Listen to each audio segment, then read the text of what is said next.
n'okumanya Makindye n'okumanya engeri gyekuttemu ebintu byayo mu ngeri y'okukulaakulana n'okukyusa abantu okubazza ku mutendera oguddako. Mu studios nina Mugerwa Abdul Hakim okuva e Makindye, ono ye Executive Secretary wa Makindye, atwala Production, Gender and Community Service. Sibwe kirisebo? Bwe kirisebo. Lamusa kwa tulaba. Abatulaba bonna, assalamu alaikum wa rahmatullahi wa barakatuh. Wa alaikum salam wa rahmatullahi wa barakatuh. Era ndi musanyufu okubaako wano ku TV ku lw'abaana Makindye. Erinnya yenze Mugerwa Abdul Hakim muzzukulu wa Mugema, nga ndi kansala atwala ekitundu kya Kibuliddi, Kasozi Ekibuli, ewa mukama waffe Embuga, ate nga ndabolinga nga Executive Secretary oba Minister owa Gender, Community Services ne Production e Makindye, ku executive ya omukulu mukama waffe Ali Kasirye Nganda Mulyannyama, meya we Makindye. Kaina kuzina ali ku nkoko baga nti yagenda e Bulaaya emyezi ng'ebiri emabega taddanga kuno. Nedda babyogera era nga boogera nti babyogera, naye mukama waffe ensonga zasinga okuteekako ennyessira, nsonga za nkulaakulana, nsonga z'abaana Makindye, nsonga z'abaana Kampala nga bwe tuli mu Kampala Capital City Authority ffenna. Era neyo gye yagenda ku lw'abaana Makindye, yagenda wiiki eri ewedde nga tusuubira wiiki ejja agenda kuba akoleza eki akomyewo muno mu ggwanga, naye ng'ekyasinga okumutwala kulaba bw'asakira bana Makindye. Mu Makindye mulimu kiki ekyenjawulo? Ennaku zino enkuba etonnya, nabadde nzija enkuba yatukubye ne sayidi ey'ewaffe Makindye simanyi oba yakoma ddi okutonnya. Gwe nga atwala ebya production and community service, bw'olaba enkuba mmwe ng'abantu b'e Makindye mugiganyulwamu ki?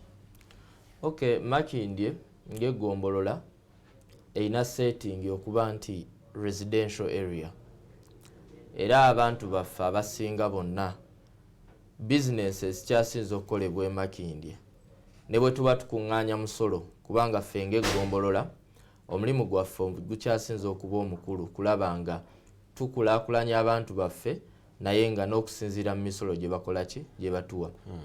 Era ffe ng'eggombolola ssente ze tukyasinza okufuna e Makindye ziva mu property rate, okulaga nti Makindye kituufu ki kitundu kya kusulamu obulungi. Mu activity zaffe eza gender, era nga bweri residential area, tuyinamu abantu aba classes ez'enjawulo, tuyinamu abagagga, tuyinamu abaavu, tuyinamu n'abaavu ddala. Nga mu department yange eya gender gye ntwala tutunuulira programs nnyingi. Eyo nno department gye nkulira nga political head ku ggombolola erimu active programs nnyingi, okugeza nga tuyina program eya Uganda Women Entrepreneurship Program, ng'eyo nno etunuulira abakyala, nga tutunuulira abakyala 5 ku 15, nga tubawa seed capital miliyoni 10 ku 12 okulaba nga balina kye beekolerawo. Nga bwe tuba tukola identification tunoonya abakyala abayina ekibagatta awamu, oba bonna ba midaala oba bonna basevinga wamu mu niigiina waabwe, bwe tutunuulira nga bakolifayinga okufuna ssente, nga tubawa ssente nga beekulaakulanya, nga ezo ssente nno bazizzaayo mu mpolampola, okulaba nga bwe bazizzaayo ziganyulwa n'abalala. Tuyina ne programu eya YLP, Youth Livelihood Program, ng'eyo nno programu yo y'abavubuka, tutunuulira emyaka 18 ku myaka 3. Tinewankubadde emyaka gikomaako 35, tulina ekirowoozo nti oli waafunira mu nteekateeka eno we wayitawo emyaka 5 agenda backlockings emyaka 3 ajja kuba takolifayinga kuddamu funa muki mu programu endala, era nga nabo tubawa seed capital. Tuyina programu eya Community Driven Development CDD, ng'era n'eno nayo tutunuulira abantu ab'enjawulo abalina kye beekolera mu bibiina eby'enjawulo, nga bo kweno program yo sente sizakuzaayo ngezo sente buli kibiina tukiwa $5,500,000 buli financial year twafuna omukisa nti KCCA ng'ekitongole eyo yo program egifundinga direct era nga buli financial year bagiteekamu miliyoni eziwera 360 nga almost tutunulira ebibiina 60 n'okwambuka ebiweebwa sente buli financial year. Tuyina programu endala eya NADIS abasinga gye batunulira mu nkoko eyo evira ddala mu central government nga yo tutunulira abantu abalunzi ng'era mu eyo program tugaba processing machines ng'obuuma obukuba emberenge obuuma obukola juice tugaba enkoko nga buli muntu tutunulira ku buli muluka nga tutunulira abalunzi ab'omu kibuga 22 mu division yaffe erimu emiruka ameka abiri nga mu program endala gye tunulira tuyina mu fisheries nga mu fisheries omwo Makindye nga egombolola tuyina omukisa nti twetooloddwa nnyanja era nga tuyina emyalo ebiri ogw'omulungu n'ogweggaba nga mu eyo program omulimu gwaffe ng'egombolola okusinga turegulatinga envuba embi oba turegulatinga envuba nga tupromotinga envuba ennungi then ne di campaigning envuba nki embi n'okubawa advisory services ng'abalunzi ku butya bwe balina okwekulaakulanya mu kwekola mu SACCOs ez'enjawulo mu kubanga bakola ki mu kubanga bavuba bulungi okulabirira okulunda ebyennyanja mu fish ponds awo wabbali ne services endala. Tuyina ne programs endala mu production still nga tunuulira ne SACCOs. Mu SACCO omwo tutunuulira formations ez'enjawulo. Recently mwalabye ku program ey'emyoga nga tutunuulira SACCOs eziformulatingibwa then ne ziba nga ziweebwa ssente nga basevinga nga bwe beekulaakulanya.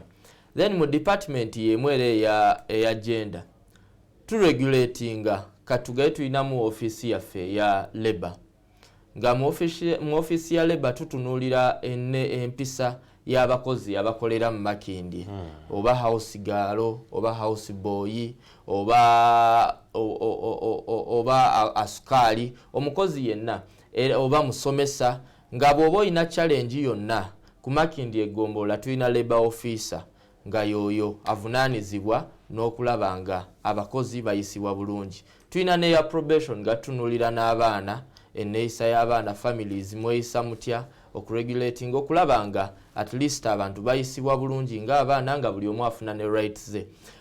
Mu kutwaliza mu program tulina nnyingi newankubadde wampise nga oŋŋambye njogere ku department yaffe mpitirivu naye tuyinja kubanga mu development ya Kampala oba Uganda yonna ekintu ekyasinze okubanga kyongera okuleeta development newankubadde tulima newankubadde tulina programs ez'enjawulo naye n'ensonga y'enguudo nsonga nkulu eri Bannamakindye ate olw'okuba nti ndiyo nga nayo tulina ne setting y'enjawulo nti nga bwe nagambye nti it is a residential division abantu abasinga basula mu busuzi.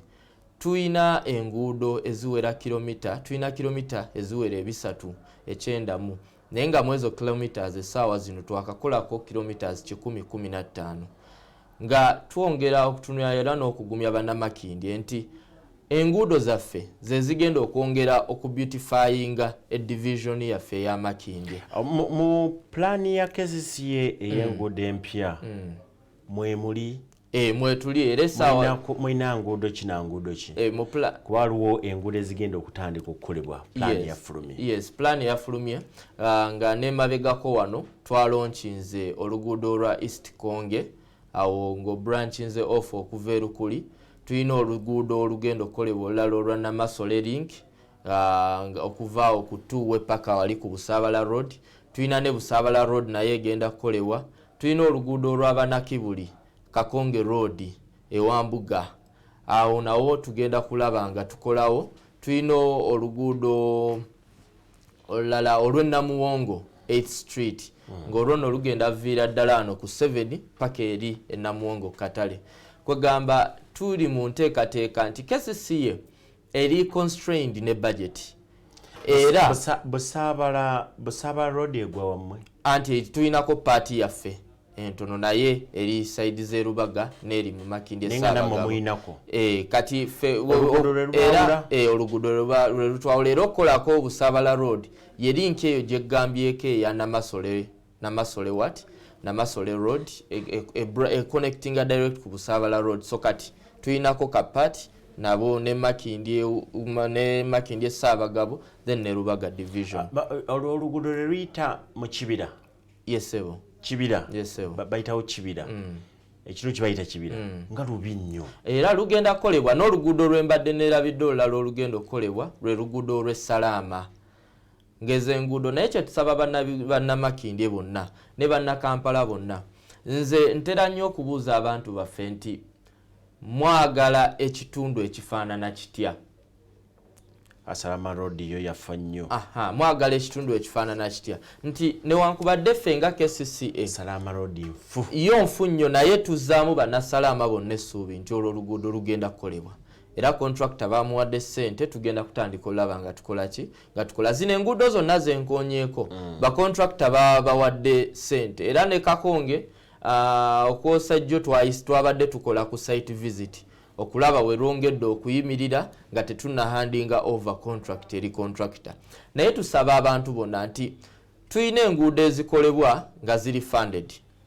ezo nezimu zijjanga ne compensation eri waggulu nnyo ey'abantu abo betugenda oddamagingako then tuyina n'enguudo obutonotono bu project bwe tukoleranga eggombolola kati nkugeza nga aka East Konge akana akaguudo kali mu kilomita emu ne meters nga 3 naye previously kali kakolebwa bantu ba kukyalo omugaggo ono n'omugaggo ono n'abatuuze abamu ne beesonda ne bakola akaki kaguudo ne bakayiwa ka kolansi akapenikiira naye naffe obu project obumu olwokuba tuli constrained ne budget obumu era ko tugenda ka upgradinga tugenda kuba naye tusaba bannamakindye bonna tiwe tuba tuzze nga oluguudo fe abalwekwatiddemu naddala zino enguudo enfundafunda mutuyambeko mu kyokutuwa right of way kubanga mu right of way awo wetusinzira okulaba nga enguudo zaffe tuzikola mu bugazi obwetaagisa nga tuwadde access abantu we balina okuyita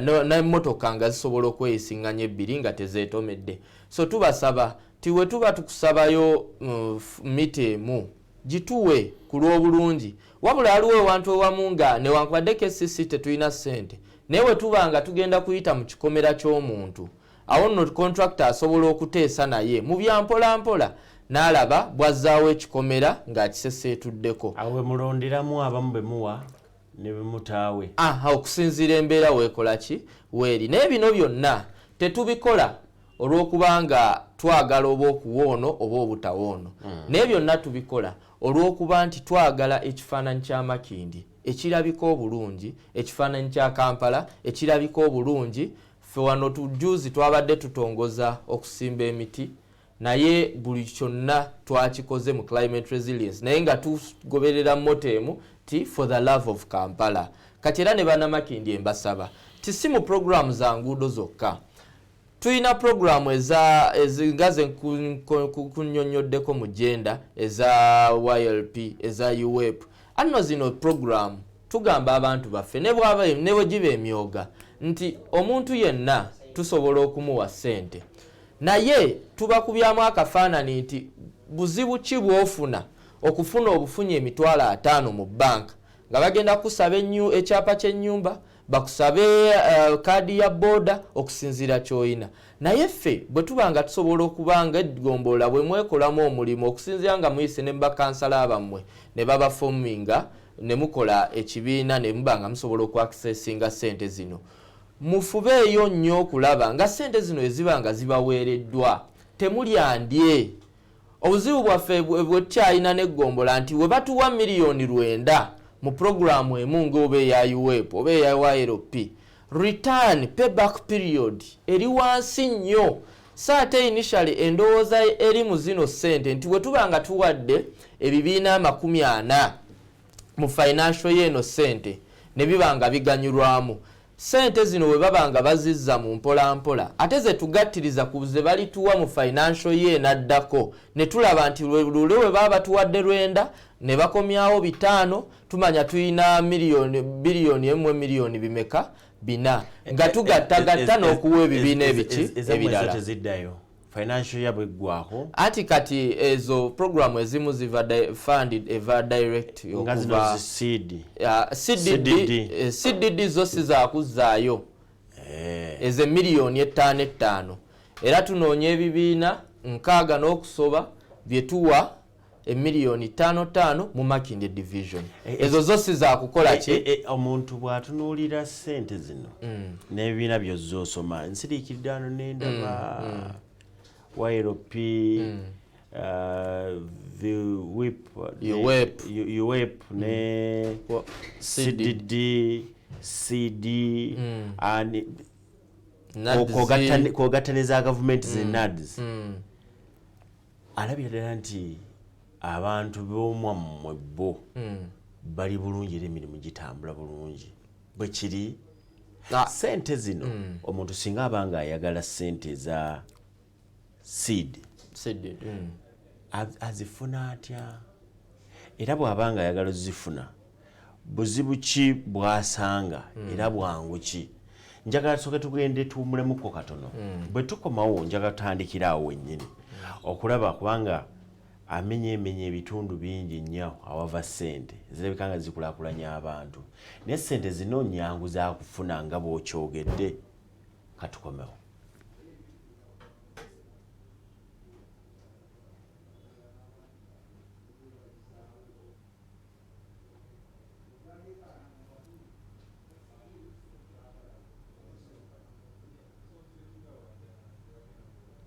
Ebima byaffe birabika nti byeseemu naye twagala bwe tunaaba tugenze mu kuwummulamu awo we twagala okuddira obwangu ki omuntu bw'afuna bwangu ki omuntu bw'afuna ng'ayagala okubeera nti akola ki afuna ensimbi tugende tuwummulemuko atulaba tukomewo.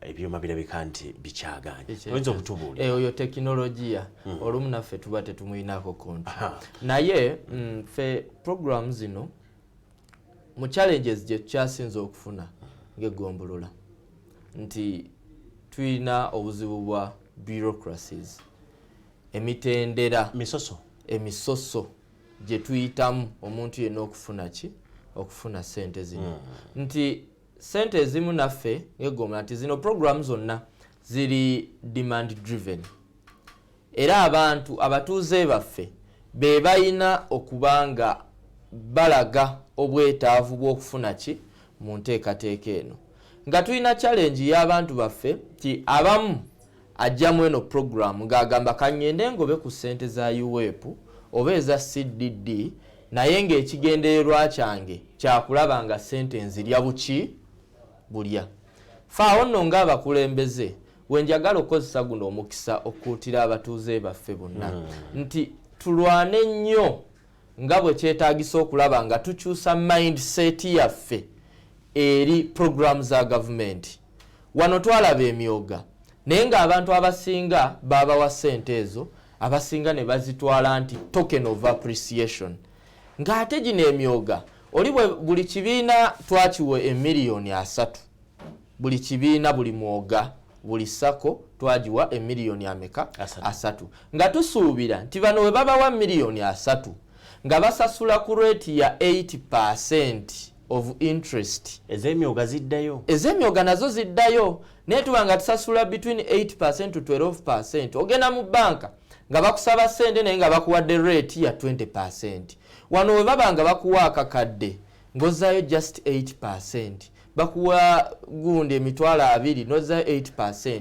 Ffe tulaba ssente zibaaki ziba ntono nnyo ze baba bakukyajinze okuba ng'ozzaayo. Awo tusabira bannayuganda nti zino ssente bwe muzizzaayo naffe bwe tuwongera ku capital waffe ng'eggombolola okulaba nti leero bwe babanga mu fayina baatuwadde biliyoni 1 miliyoni 4 ne tubanga tweyongezaako ne twongerako miliyoni 8 eziziddwa ng'amagoba ne ziba nga ziri paid back ne batwongera sente endala awo we tubanga luli twawa emyoga 58 kwezi twawa emyoga 58 gye giri considered twakawaaka na mwena emyoga 14 tezinnabeerawo wanga giweebwa senezi ziri yet to be given money tusuubira nti we tubanga luli target yaffe yali ya myoga 58 ne mukomyawo oko sente kummwe betwawa ezidda kitegeeza tusobola okutuuka mu financial yendala nga tunuulira emyoga 10 kwanga tuvaawo ne sente endala ate nga tulina n'ezaffe endala abantu ze bakola ki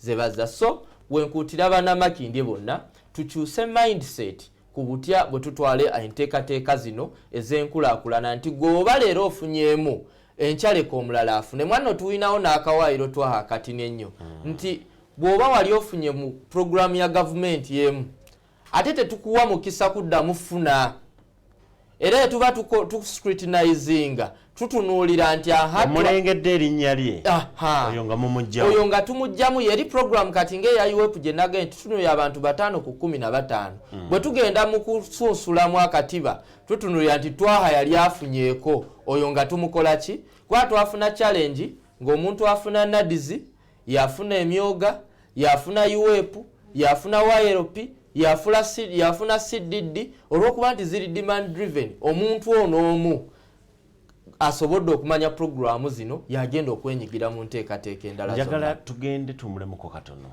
tukomawo gwe atulaba saagala oveewo.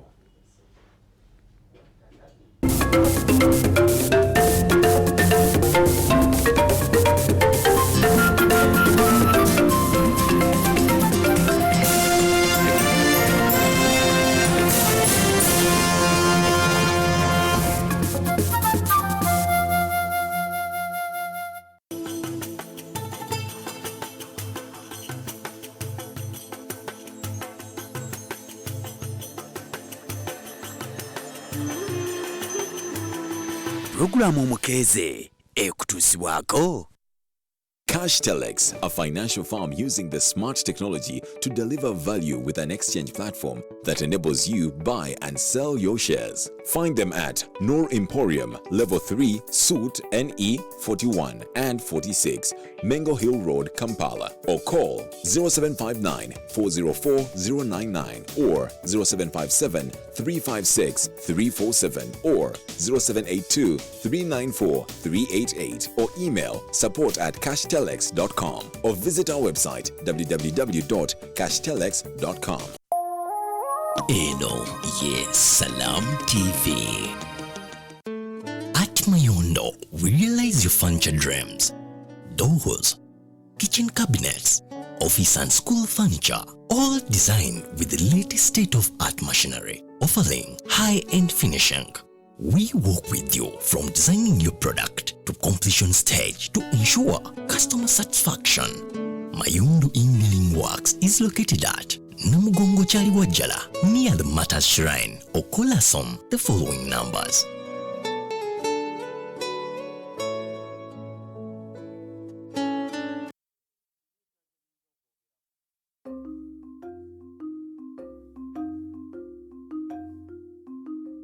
Following the launch of the electronic physical receipting and invoicing solution, IFRIS, and digital tax solution, or stamps, DTS, in the past 2 financial years to enhance business efficiencies, URA will on November 1st start a countrywide enforcement to all supermarkets. URA continues to remind all VAT-registered taxpayers to comply and refrain from supplying goods and services without issuing an e-invoice or e-receipt or gazetted products that bear no digital tax stamp. The gazetted products include bottled water, soda, beer, wines, spirits, cigarettes, sugar and cement. The general public is therefore encouraged to demand their e-receipts or e-invoices to avoid any inconveniences. For further information, call our toll-free lines 0800 117 000 or 0800 217 000 or WhatsApp 0772 140 000. Uganda Revenue Authority, developing Uganda together.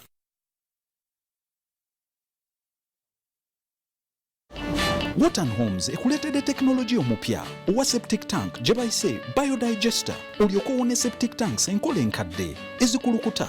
Biodigester eno tekosa butonde, teyeetaaga kunuunamu, tewunya era etwala ekifo kitono nnyo ddala. Tusobola ogikuzimbira ewaka, mu masomero, mu hotels ne wonna w'oba ogyagadde ku bbeeyi ejja mu nsawo yo. Tusangibwa e Nakasebo, Amutebi Mall, Sinai Bin Amir Road, opposite SDM Temple, omwaliro ogusooka, suit number 23. Tukubire ku simu namba 0786 847 www.waterhomes.co.ug. Airtel Uganda has the best and most affordable rates when it comes to withdrawing and sending money. Withdraw money for as low as 330 shillings up to a maximum of 12,500 shillings. Sending money is just as affordable as ever. Absolutely unbeatable. Use Airtel Money on the most affordable network with the largest network of Airtel Money branches in Uganda. Dial *185# to get started. Airtel Money. Simple, secure, borderless. Eno, yes, salam.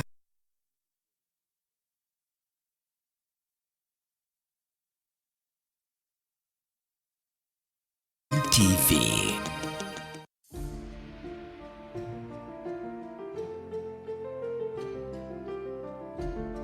Abalugera balutuusa nti munno mukabi ye munno ddala nga tuweereza bannayuganda obutassa mukono. Twabbululwa okuva mu pulogulaamu ya NBS Dawa ne tufuuka Salaamu TV.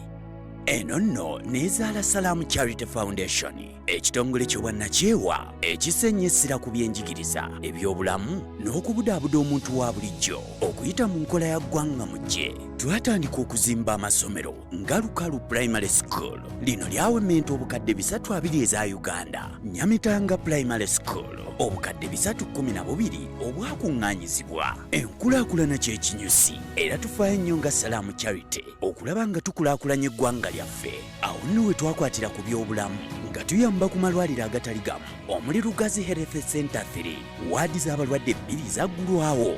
Kawempe Health Facility nayo yaweebwa obukadde 10. Abalwadde baalambulwa omuli abasikoselo oba Nalubiri, Ebugiri, Iganga twadduukirira bamaama ne Mama Kids wamu n'obujjanjabi obw'enjawulo. Kuno nno ku Sambulensi y'e Mulago, eyo nayo yagulibwa n'enteekateeka nnyingi zikoleddwa okutumbula ebyobulamu by'eggwanga lyattu Uganda.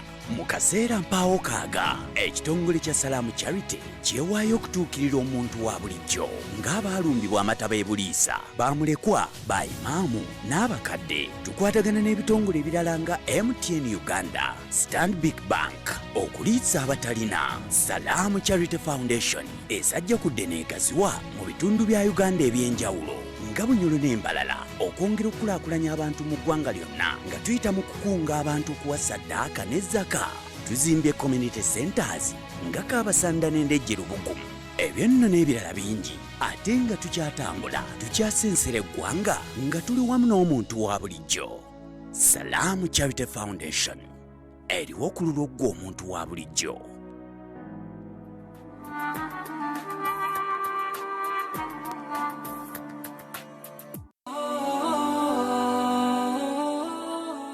Kikkakatako okunoonya okumanya era wano ku Salaamu TV tukuleetera emisomo nga tuyita mu pulogulaamu za ddaawa ez'enjawulo. Ku Monday, Baswahaba oyiga ebikwata ku bulamu bw'Abaswahaba ab'enjawulo naawe osobola okukola nga bwe baakolanga. Nabi sallallahu alaihi wasallam yagamba nti nno bano baswahaba bange tekisaanidde kubeera nti nno omuntu yenna ayogera ekigambo ekiyinza okubeera nti nno bakibeesittaze oba okubakkakkanya oba okubeera nti nno kibatyoboola.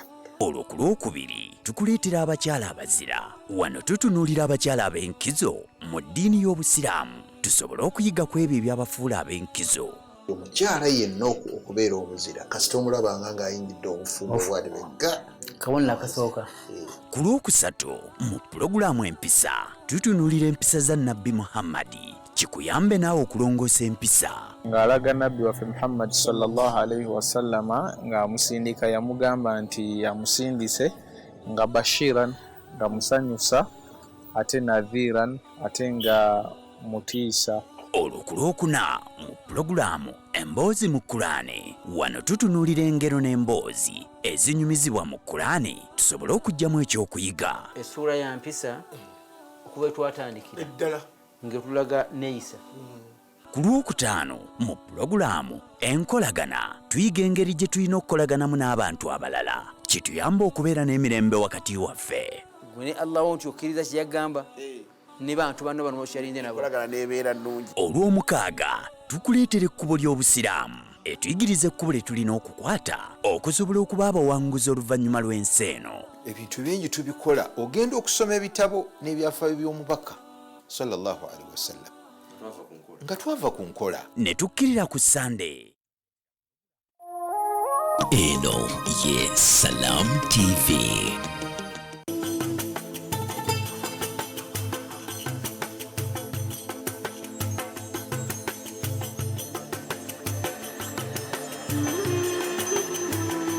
Pulogulaamu omukeeze ekutuusibwako CashTelex, a financial firm using the smart technology to deliver value with an exchange platform that enables you buy and sell your shares. Find them at Noor Emporium, Level 3, Suite NE 41 and 46, Mengo Hill Road, Kampala, or call 0759 404 099 or 0757 356 347 or 0782 394 388 or email support@cashtelex.com or visit our website www.cashtelex.com.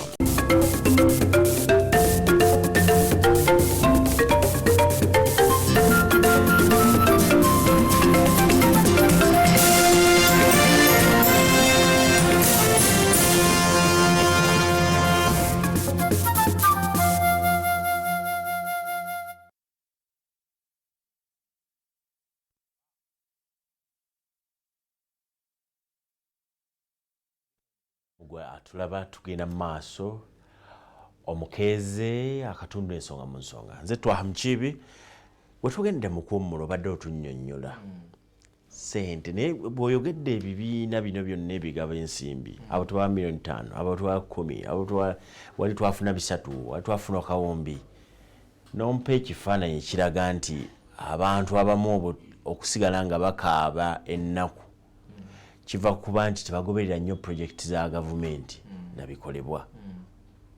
Ssente ddala zibeerayo oba ozze kusiiga muzigo.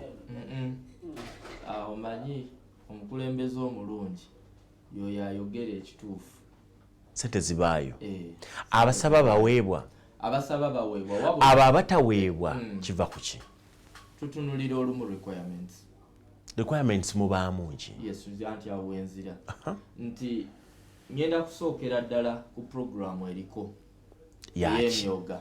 Myoga yaliko? Yaliko. Kubanga buli muntu gw'owulira essaawa zino myoga. Enteekateeka y'emyoga eri etya? Nti bwe muba abavuzi ba boda mukola associations 8 ku 10 ne muvaamu sako ki? Mukola association oba groups? Anti the associations, the groups, the groups. 10. Ne muvaamu association ki? M. Kati association yemu bwe mwoga oba yesako.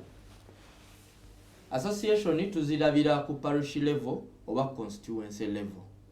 Nti wemba abasisi abakyala aba small scale businesses batunda midaala nyaanya biki ebiwe batyo nabeera beekolamu bu groups ne buwera 10 ne bakola sako ki emu. Intention yaki? Anti intention seed capital. Sente za emyogo mayira kizemya abantu.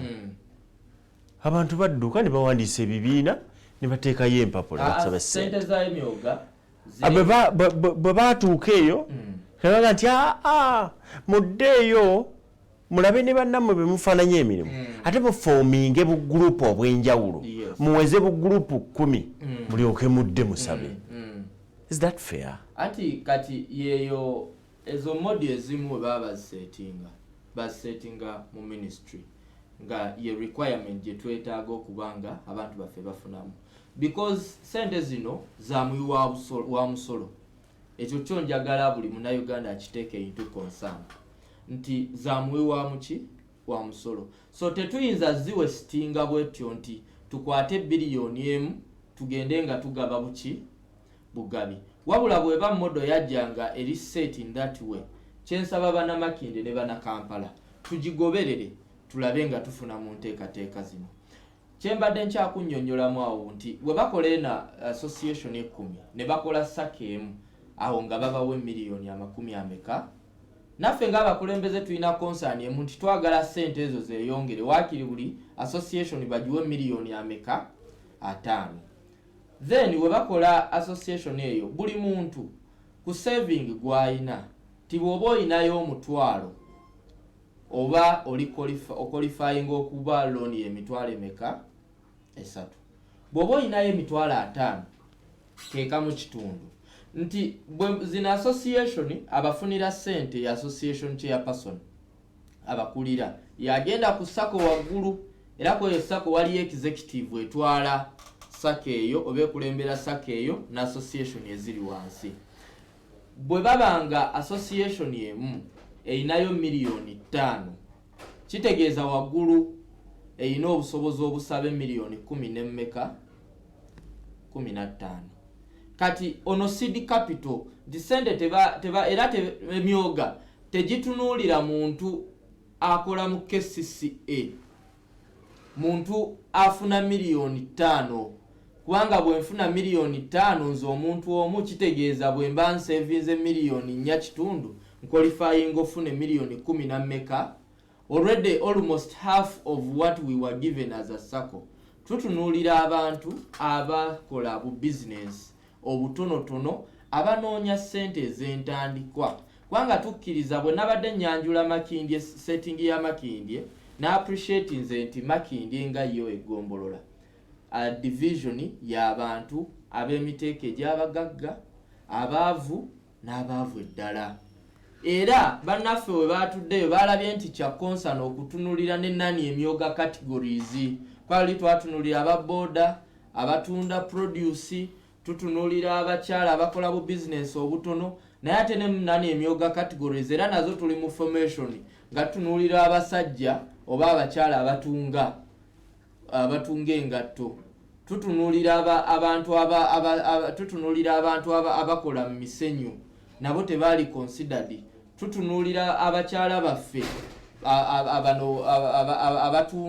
abatunda ekiro nabo nti newankubadde gwe mulimu gwabwe naye ate nabo tulina okuba consideringa era nga nabo muwene enteekateeka bagenda kubanga baweebwa ssente. Kyenjagala okutegeera mu project zo nazo oyogedde ezigabira abantu ssente waliwo ya community driven development CDD waliwo YLP zino zonna setup eyazo kuliko egamba nti account erina okuba nga eriko ssente ezisavingibwa oba myoga yokka yekiri. Emyoga yokka yekitunuulidde olowooza kiva ku ki ku myoga era mu kutunulako wakati gwe olina okuba nga eno abantu abawansi obalimu olowooza kino tekiremesa nnyo abantu okufuna nsimbi? Anti ebiseera ebisinga omuntu ayambibwako yoyo yekka eyeeteeseteese okuyambibwako era naffe mu Busiraamu ne mu madiini abalala baga Katonda ayamba abo abakola ki abeeyamba.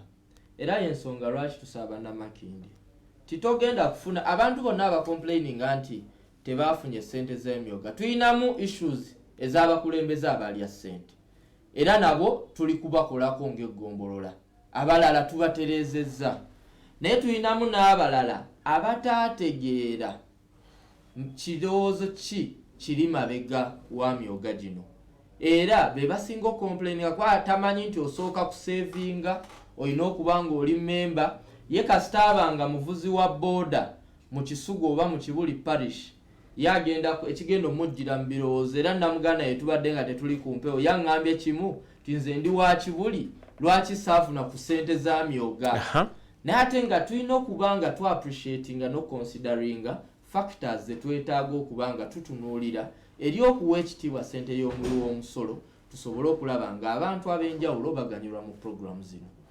Emyoga abantu batandika dda ofuna ssente. Batandika dda. Era essaawa zino ebibiina bye tutannawa ssente biri ebibiina 14 byokka.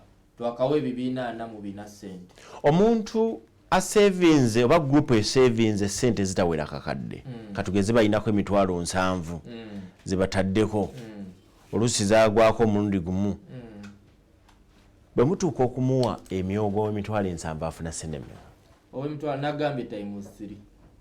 Ze ssente zafuna ze milioni 2. Ze milioni 2 mu emitwalo ameka 10. Ze ssente zakola. Tasukkawo kubanga yeyo modi bwe bagidesigninga. Ate byonna ebikolebwa ebyo tubiteekawo mu ku appreciatinga ssente zaamwe wa musolo. Era ensonga lwaki tunyiigira nnyo abantu bonna abadibaga programu zino. Ne oba oli waaki oba oli waaki oba oli waaki.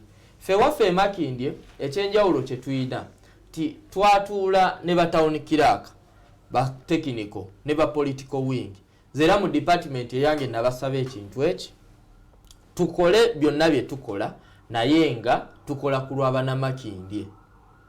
Tokakibwa kuyisaawo kibiina okiwe miliyoni 3 nga gwe technical olw'okuba osuubira okuwaayo miliyoni 2 kwagameka kubanga awo ekintu we kifiira ku butya birowoozo ki kirowoozo ki ky'olina emabega w'okuyingira mu eno enteekateeka.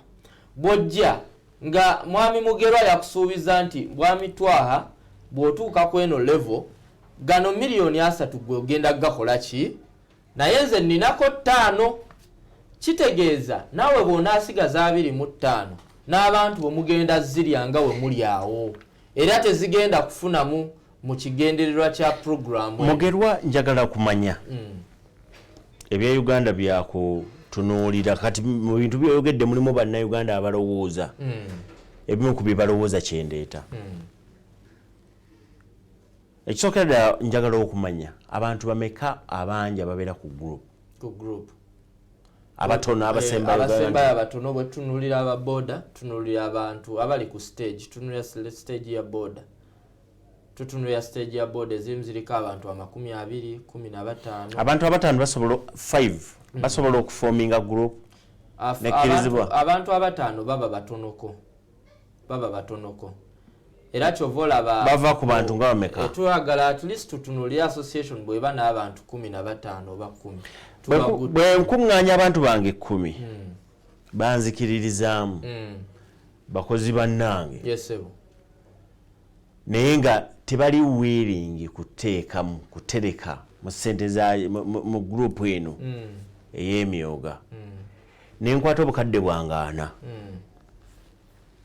nenkwata obukadde 4 nembuteeka ku akawunti nembusuuzaako bwebbubu nendeeta empapula ewammwe nenga nti kati zino ssente nzituuzizaako jjukira nze signatory ne mukwano gwange omu bwemugamba zino ssente tuzijje akkiriza bwe ntuuzaako miliyoni 4 bwe musobola okumpa 12 anti bwe ntuuzaako 4 bwe nabadde nkunnyonnyola ti buli association ssente ezisembayo ennyingi tuziwe miliyoni ameka kati kyova olaba myoga tetutunuulira gwe bwana Twaha ayina ne capacity ekwate miliyoni 4 ziteeke ku akawunti enjajja kuzijja wali nziteeke ku eno akawunti tetukutunuulira wabula tutunuulira omwana wa boda nti buli lunaku akola emitwalo emeka 2 kati bomba mugaba ssente zino mutunuulira n'akawunti bwetambula kubanga nemba mugaba 3 nsobola okukwata 10 miliyoni 10 nenzituuza kuno nga manyi nti wenagamba Mugerwa tugende ensayininga ssente zange nzijjayo ajja kukkiriza so nenzituuza wano nenzijja wano nenzituuza wano miliyoni 10 omulundi ogwo nenzijja nenteekayo empapula nti njaga ssente za myoga miliyoni 3 temugamba anti tutunuulira ne records zammwe eza accounts yensonga lwaki nagaye nti programu zino tezitunuulira mugagga wabula tutunuulira omuntu oyo eyeetaaga nsindika njake asobole okuba nga atambula. Nsomesa ku community driven development. Kati mu community driven development balina okuba abatuuze nga balina era kye bakola. Programs zino zonna amazima amatuufu tutunulira abantu abalina kye bakola oba abeeteeseteese okuba ne kye bakola. Nti bwe mubanga muli bannakatemba tugeze nga muyina ebigoma byammwe mugenda ne muyimbe ekyennamukaaka ne mukomawo ne mukola ssente naye nga muyina kye mukola kitegeeza bwe mubanga mu registerinze ne tujja ne tubakyalira ne tulaba nga musaanidde nga tuba miliyoni ezi5 wabula wadde sizaakuzzaayo ne muyina okutuwa accountability era tusigala tukola follow up because ffenna kye twagala okulaba nga bannamakindye bakulaakulana si kukuwa buwi ssente gw'ozirye lwakubanga olina ekibiina kubanga tufuna challenge emu nti enteekateeka zino ezimu ziri independent managed ng'era bw'anatwala bw'ogambye nti gw'ojja n'abantu bo naye nga gwe mugagga gwe signatory ono gw'otaddeyo kagolokozi nze doona ye gwe doona amanya nga taddemu oba oyagala ndaga muntu zaabwe nja ziteekamu nga bwe tunaakwata miliyoni zino 5 era amazima amatuufu ogenda zifunamu kubanga gwe ekirowoozo kyo eky'okuyingira mu nteekateeka eno kyabadde kyatukumpanya natusiba katambala ku mutwe ofune ssente ekyo tetukikubiriza mu bannamakindye era nga tubasaba turespectinge enteekateeka za gavumenti. Njagala ebigambo by'osembyayo. Ebigambo by'ensembyayo njagala okwebaza Salam TV olw'enteekateeka eno ne njagala okwebaza bannamakindye abakulembeze be tukulembera nabo okuviira ddala ku meeya waffe omulungi Alhaji Ali Kasirye Nganda eyagenda okulya ebitafuta ekyo bwana twahano lwakuba oli musiraamu nange twaligenzeeko mu kooti olw'okwogera kalebule then nenjagala okwongera okubuuza enkusonyiddaawo deputy mayor waffe Worship Bale Joseph ne bwali era deputy waali akola emirimu gy'obwa meeya eno ye system ekola ennyonyi ke baazita kati buli gwawulira omukulembeze nedda si bwe kiri otambula ddi si bwe kiri atusuubira okugenda okukola ku benchmarking mulabi mulungi wa program omukeeze n'akatonda ensonga mu nsonga gwe mbadde naye ye mugero Abdul Hakim okuba Makindye ono executive secretary ku lukiiko olufuga Makindye era yatwala gender community production community service and production nze twaha mukibi njagala kukugamba nti bannaffe abasalamu charity bali munaku ezisembayo ennaku zomwezi 17 bagenda kusimbula bava e Kampala okugenda okudduukirira abantu abali e Karamoja osobola okubeeyungako ng'oyita ku ssimu ya 076 nobeera nti odduukirira abantu b'e Karamoja beetaaga obuyambi beetaaga emmere beetaaga eddagala mu ngeri yonna gy'oyinza okudduukirira abantu b'e Karamoja kakibe kyakwambala kwatagana ne Sam Charity okubeera nti otambula nabo nze twaha mukiibi njaga basibulana olunaku olw'enkya tugenda kweranga era tuli bukwata Allah bw'anaabeeranga bw'ayagadde mubeere bulungi Katonda tukumire mweraba.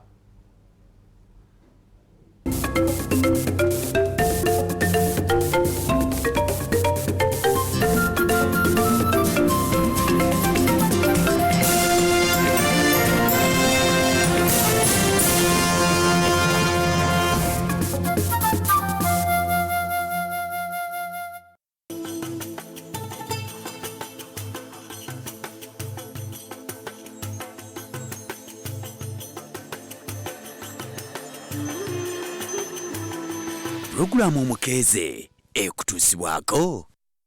CashTelex, a financial firm using the smart technology to deliver value with an exchange platform that enables you buy and sell your shares. Find them at Noor Emporium, Level 3, Suite NE 41 and 46.